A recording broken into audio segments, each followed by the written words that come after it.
Thank you, Michael. Thank you, Michael and team. We've made it. Everyone, I know you are probably just as tired, but hopefully excited. Excited to still be here with us. We started our morning bright and early. But Michael, Kristen, Teresia, Maria, Ken, everyone that's backstage, I want you guys to be live. So don't be on the backstage. Come forward. And colleagues who are here with us, participants who made it all the way to the end, I want you to please thank the CSAC team, to thank yourselves, your colleagues for being here today. CSAC team, you don't need to turn on your cameras, but I just want to say thank you.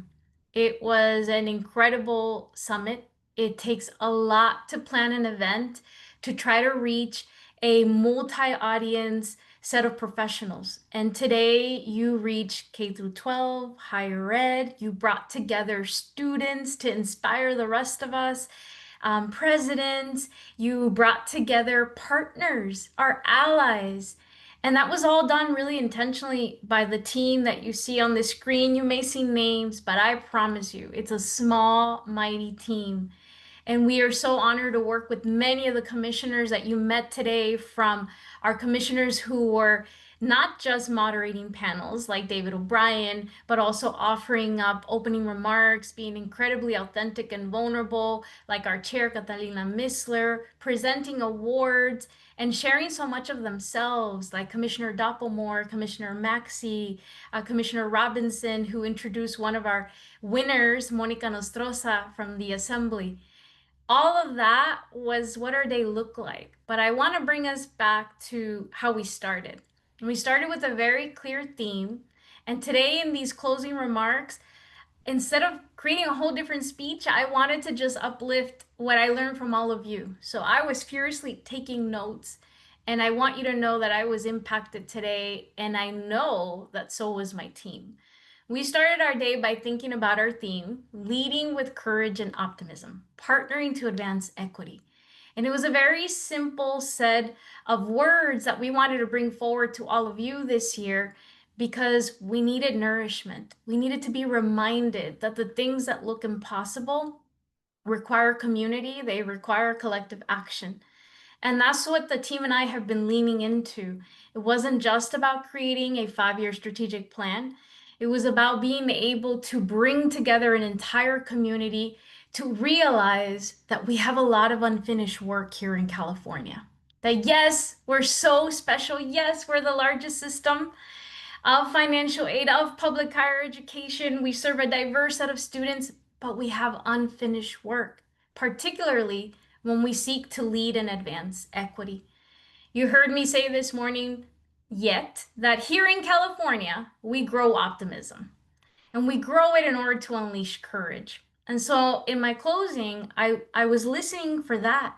How could I explain to all of you, how do we grow optimism? Like, what does that actually look like? Because we can't always sit all day in a conference or a summit, but then how do we grow it, and how do we grow it in ourselves and in others?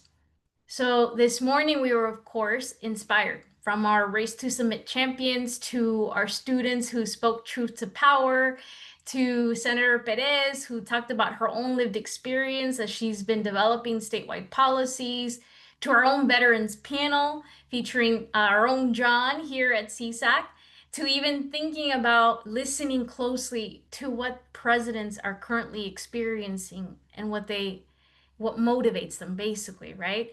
So that's what our day looked like. I wanted to make sure that you were also kind of seeing and hearing what I heard. And that is, there's a whole body of literature of how you grow optimism. Academics, as a recovering academic, I can say that, but academics love to argue. They argue many, many things about optimism, but one of the fields of literature is that we can all learn optimism. And one of the theories is that we learn it by controlling our mindset.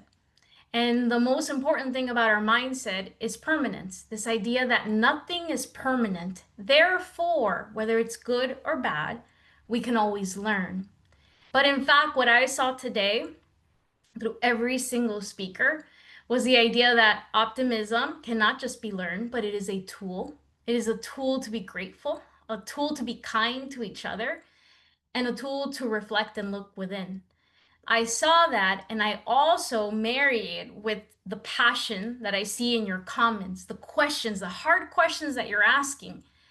Questions like, but have we solved for that population? And why doesn't it work that way for this population? And why are there multiple applications for certain types of students? That is still the unfinished work. That's called our urgency. So this idea that we can be optimistic and yet still lean into that urgency, but not get overwhelmed by it. That's the beauty of how I would like to close today. Between now and the year 2030, 61% of Americans will need to be upskilled and reskilled. That means that they need to come back to education. We're literally talking about anyone over the age of 25, their parents, the students that you engage with, their parents, their siblings, their cousins. If we can develop systems that help those students, we will absolutely nourish and be able to reach the students that are in fifth grade and sixth grade. That's the work that we need to be leading here in California. Why? Because it's our economic imperative. So today and every day, we will fight to make financial aid more accessible. Today and every day, we will fight to make college more affordable. Today and every day, we will fight not just because we believe that it's the right thing to do, but because we cannot afford to leave another generation of Californians behind. So, in fact, we grow optimism through the work that we do with our students and our families. I heard that so clearly from Stacy Lopez today when she said, "Hey, why don't we deploy mandatory student and parent meetings at the beginning of the year?" That's something I do when she was sharing her expertise in her panel. From her, I heard very loudly, we help students to complete a CADA FAFSA, and that's what nourishes my community and me. I heard the same thing from Rudy Ojeda, who said, my job and in the day-to-day work that I do is I grow relationships with parents and students. I visit their classrooms and I try to get to know their names so that they feel comfortable asking me for help. But I also saw very clearly how we can grow optimism by centering students who are vulnerable. So many of you are asking really hard questions about how financial aid works, how complicated it is. Those are the right questions. From there, we head to innovation. I went to one of the breakout sessions and I heard very loud and clearly how Cassandra Di Benedetto, who is the executive director of Cal Kids from Scholarshare, one of the things she said in that panel was, I bring people together and I like to know when and how. And when things get very uncomfortable, I realize that's when the really good work happens. And similarly from Erika Lopez, she mentioned our job is to make students comfortable. Our job is to become allies. And our message is actually just very simple. You help students complete a CADA FAFSA across our campuses. And then behind the scenes, one-on-one, we help students and families because we try to reach them earlier, because there are a lot more questions that we need to answer for them. That's really important if we're trying to reach vulnerable populations. We also grow a culture of belonging in higher education, and that's what nourishes optimism. I heard that very clearly from Dr. Perez, who said, we need to all find the people that share our values.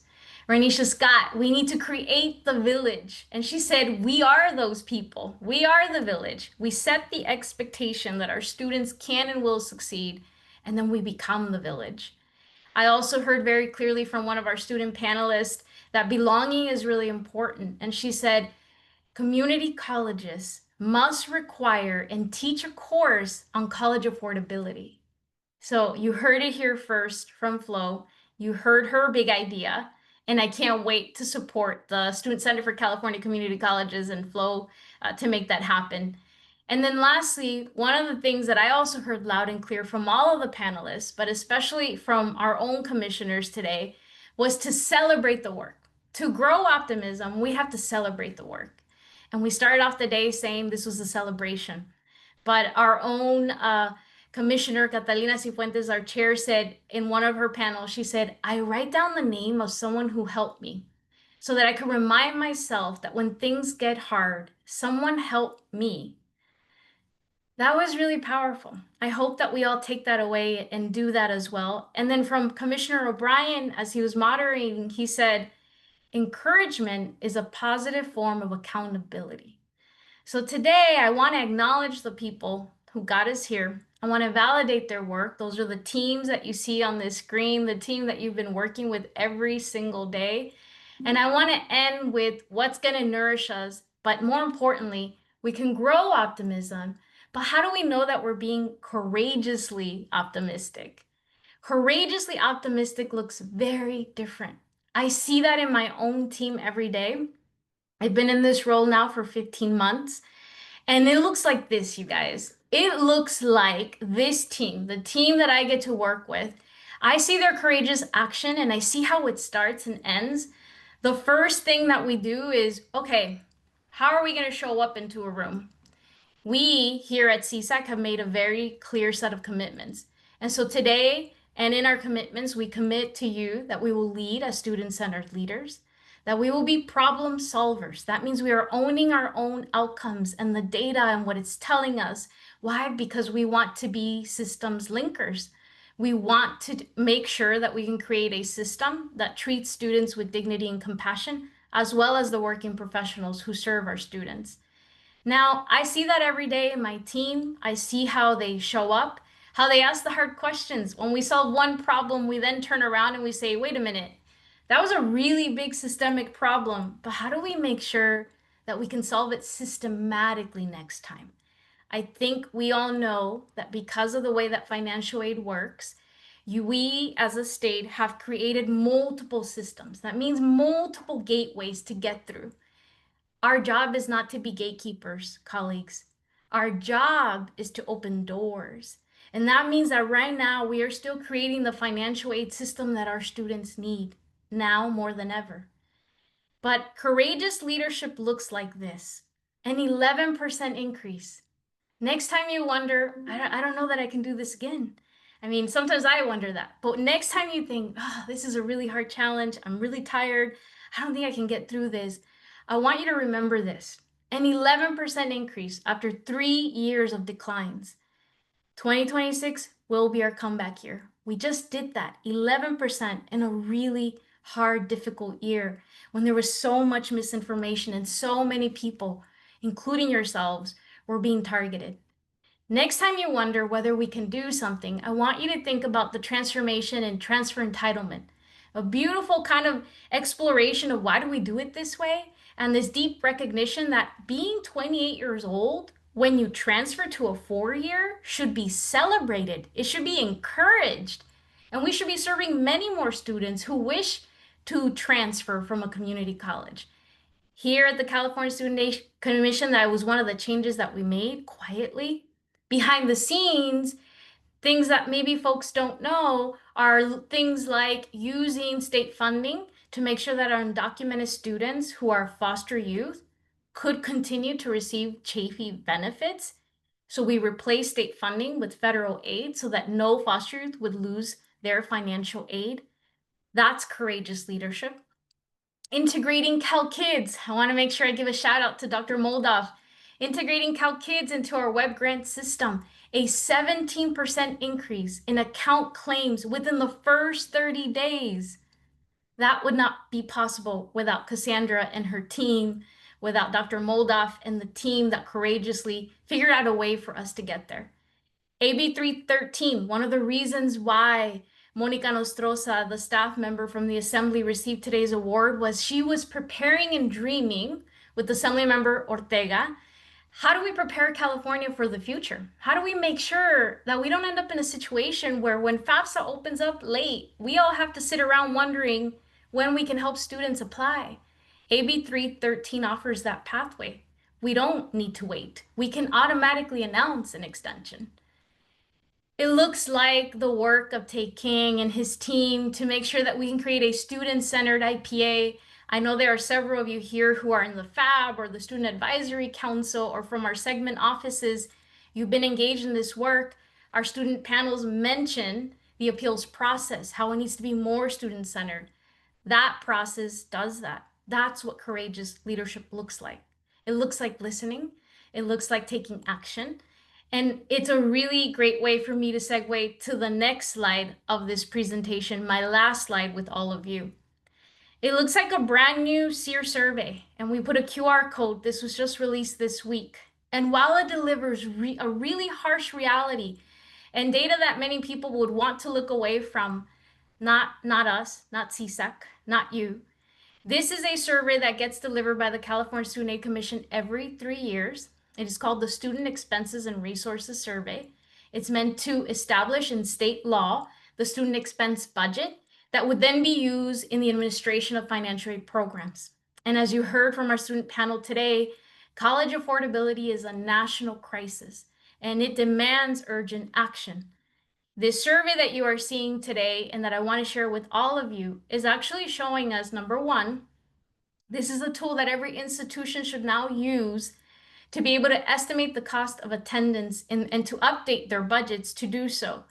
But very uniquely and very positively this year, it was meant to be traditionally just that tool. For us during this summit, it's also a pulse check. It's a pulse check of how college affordability in California is doing and how we can leverage the California Student Aid Commission and your leadership to help many more students. What is very clear about this year's survey is that our students are barely surviving. They face chronic food and housing insecurity while pursuing their education. And yes, depending on where you live in this state, things just got a lot harder. This survey, though, this year does include additional supplements and a very important distinction, which our student panel actually acknowledged and asked for. So here, check, we delivered it.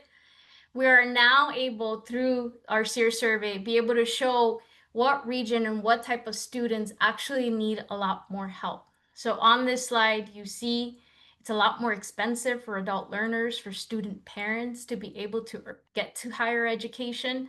And as a part of this year's survey, you'll see additional regional disaggregation. So I want to invite you to go to the survey. I want to invite all of our higher education partners to take this back to your institutions and take action to update your own cost of attendance budgets and take not just institutional action, but in your districts.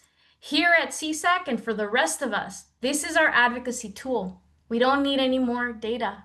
We know what the work looks like. We know what courageous leadership will look like beyond November 13 of 2025. So what does courage look like? It looks like SB 323 by Senator Perez. And thank you to so many of you who already support the bill and have been asking for the legislature to adopt that piece of legislation. It's meant to offer up the California DREAM Act application as a solution for any student who needs it today or tomorrow. The Dreamer Servants Incentive Grant Program, we need to dream courageously. I heard there was a panel today that kind of talked about some of these pieces. The idea here is undocumented students need grants, not loans. And they need us to make that change and that distinction and to offer up real-time supports, particularly if they're volunteering. And to be able to stay enrolled, we must pay them. We must be able to provide resources and time. It looks like regional innovation grants next year. So many of you are the front lines to reach out to K through 12, to middle schools, at your higher education institutions. Many of our regions are falling behind, and so you're gonna see the California Student Aid Commission advocate for regional innovation grants through the state budget process, and of course, federally as well. It looks like expanding the Golden State Teacher Grant Program, a program that is meant to help aspiring teachers become teachers in our state. And over 72% of recipients to date, as of right now, are students of color, meaning these are the students that we have all been investing in to be able to enroll, keep enrolled, succeed, and now they're wanting to become teachers. And that's what the Golden State Teacher Grant Program provides them. But it also looks like next year, and as we head to tomorrow, we stay committed to Cal Grant reform. It is the unfinished work at the top of our list. It means that right now, our next first step is to educate the next generation of statewide elected leaders on college affordability, on what it actually means for your institutions, for your communities, for your students, and for your families. And at the end of the day, courageous leadership looks like being here, just surviving and thriving. And that's where I want to end.